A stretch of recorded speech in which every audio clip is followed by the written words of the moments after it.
கண்கள் ரெண்டும் மூஞ்சிலே, வீட்டுக்கு போனால் சோறு இல்லே. கிச்சனு முழுக்கா தேடினேன், குண்டால கைய விட்டு நோண்டுனேன். இது நியாயமா?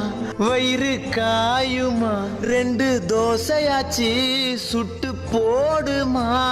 நல்ல சோறு வீட்ல துண்ணு ரொம்ப நாளு ஆனதே.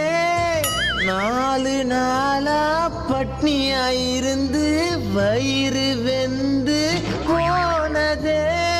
கறி குழம்பும் போனது, மீன் குழம்பும் போனது, சாம்பார துண்ணு புட்டு பாடினேன். பிரியாணி போனது, குஸ்காவும் போனது, தண்ணிய குச்சி புட்டு தூங்கினேன். ரசமே ரசமே